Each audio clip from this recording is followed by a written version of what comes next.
Salam sejahtera, anda bersama saya Hafiz Rosli dan juga Naila Huda. Penularan wabak COVID-19 tidak akan melembahkan kita dan jika kita bersama-sama menghadapinya. Dan anda tidak berseorangan dalam hadapi waktu getir ini. Dan kami di Astro Awani membawakan realiti rakyat, tumpuan khas yang mengangkat suara rakyat dan realiti kehidupan mereka akibat COVID-19. Dan untuk rakyat, anda boleh menghubungi Astro Awani. Untuk kepimpinan, Astro Awani akan memberi peluang kepada setiap wakil rakyat yang anda lantik untuk menyuarakan realiti di kawasan anda. Ya, Hafizi, tapi ekonomi juga penting dan oleh itu dari sekecil-kecil usahawan mikro sehinggalah perniagaan gedung besar ini adalah platform untuk anda suarakan isu dan inovasi yang diperlukan. Setiap masalah, segala kebesaran akan kami bawakan di Astro Awani. Tiada yang tertinggal, tiada yang terpinggir kerana Astro Awani turut prihatin. Jadi kekal di rumah, kita jaga kita untuk sama-sama hapuskan COVID-19. Segmen Realiti Rakyat hari ini di Awani Pagi pada hari Khamis bermula jam 8.30 pagi.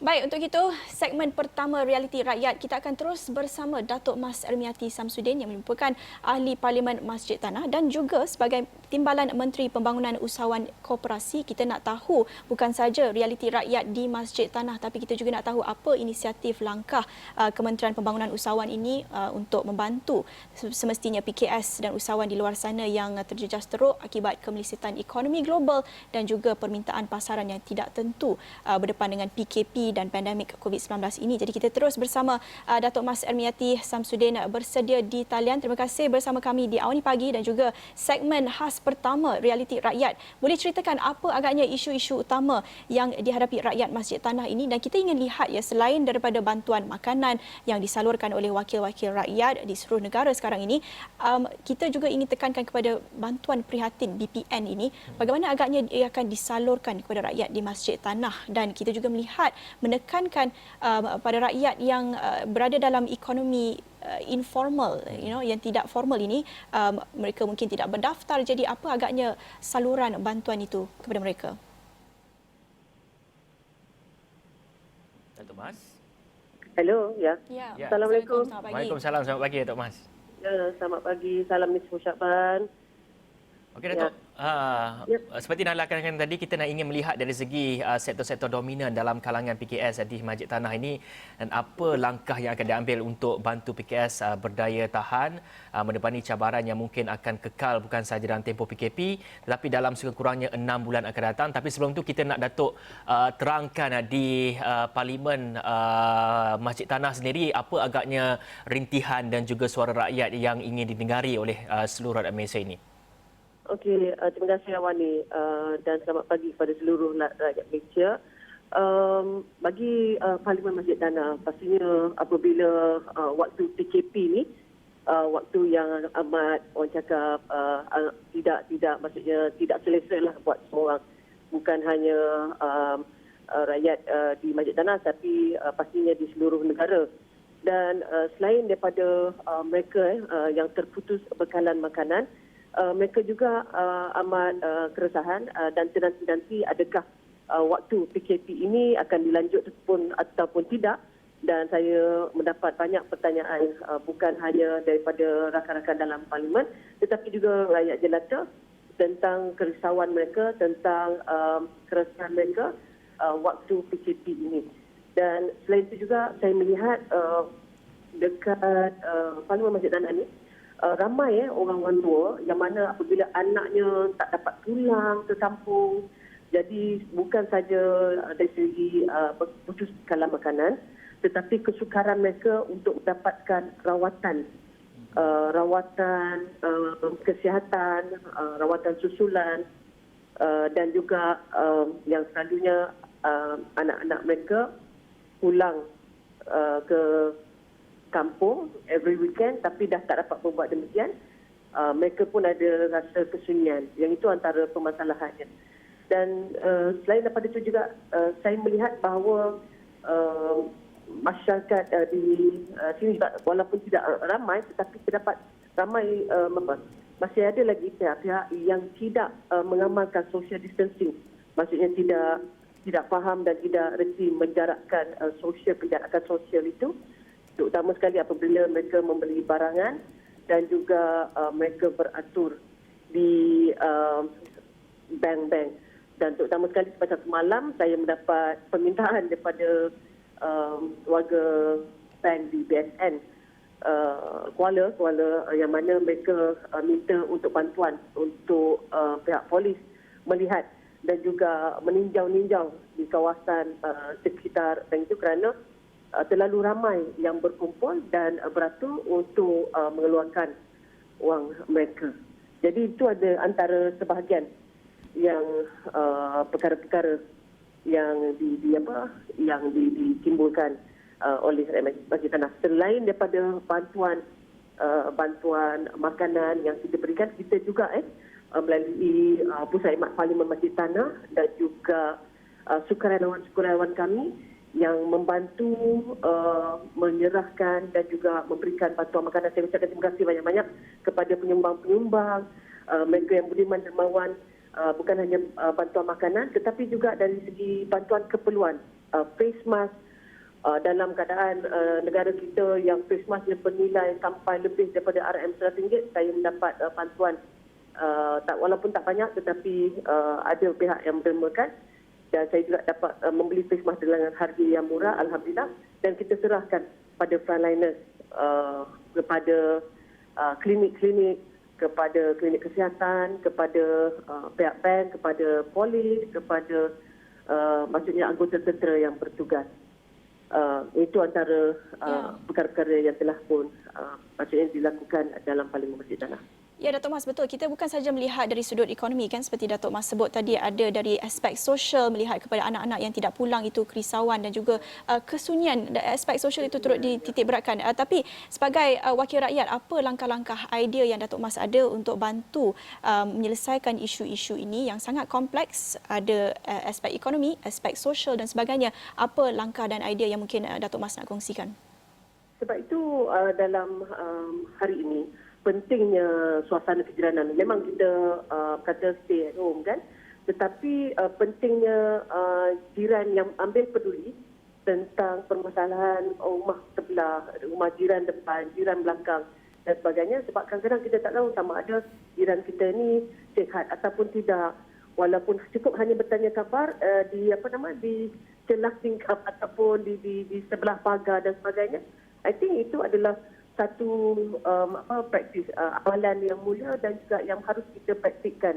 Sebab memanglah kata duduk di rumah, tapi tidak bermakna kita duduk dalam rumah saja, tetapi kita boleh lagi maksudnya menanam siram pokok dan sebagainya dan bertanya khabar jiran di sebelah. Sebab kalau kita tidak melihat ataupun menjengah jiran-jiran kita di sebelah, dan kita khawatir hari ini bukan hanya golongan B40 saja yang affected, tetapi ramai pihak yang selama ni maksudnya mereka peniaga yang memperolehi pendapatan harian, tetapi hari ini dah tak dapat maksudnya pendapatan sebagaimana yang mereka perolehi dulu.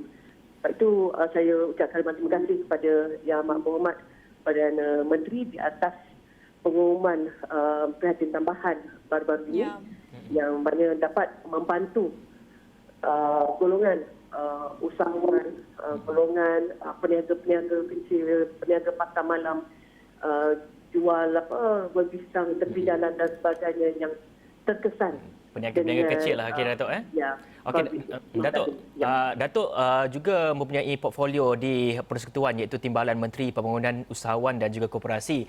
Dan kalau kita lihat kepada pakej rancangan ekonomi Prihatin Rakyat iaitu Prihatin ini, kerajaan telah pun menyalurkan dana tambahan berjumlah 4.5 bilion menerusi 5 inisiatif utama yang diumumkan, iaitu kita ingin melihat bagaimana sebenarnya dari segi pakej rancangan Prihatin ini mampu untuk melahirkan usahawan PKS dan juga mikro yang berdaya saing.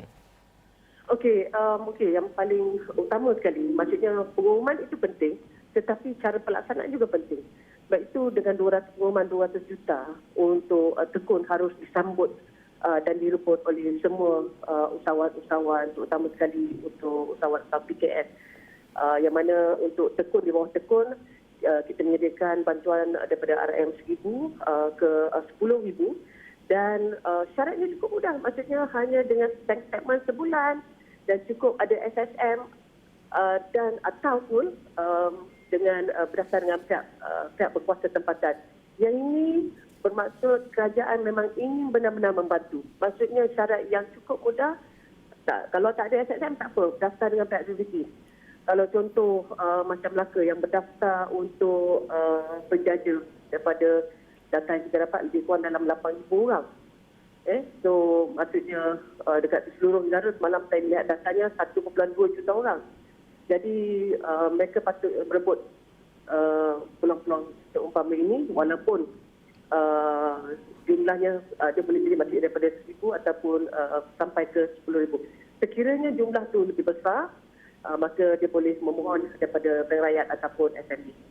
Selain daripada itu juga saya melihat bahawa bantuan subsidi upah juga membantu peniaga-peniaga kita, usahawan-usahawan kita yang sedang keresahan disebabkan apabila tidak boleh buka perniagaan mereka, tidak boleh beroperasi, tetapi mereka masih lagi perlu untuk membayar gaji pekerja mereka. Jadi subsidi upah itu cukup meringankan, sekurang-kurangnya dapat meringankan beban yang terletak pada usahawan-usahawan ini.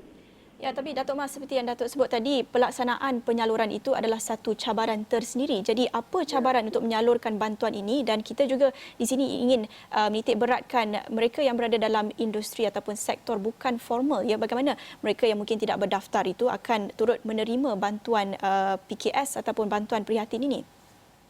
Okey, sebab itu kita perlukan maklum balas dan kita dekat kita punya kementerian kita ada memberikan hotline supaya mereka boleh berhubung ataupun terus berhubung dengan agensi-agensi yang telah pun kita paparkan di semua web agensi kita yang berkaitan untuk mereka menghubungi dan juga mendapatkan maklum balas ataupun sebarang pertanyaan yang mana kami sedaya upaya untuk membantu memberikan penerangan dan juga membantu usahawan-usahawan yang mungkin ada yang main yang tidak tahu bagaimana nak mohon, dekat mana nak mohon, kat mana nak ambil borang, kat mana bila boleh dapat, bila boleh mula mohon, bila boleh dapat duit dan sebagainya.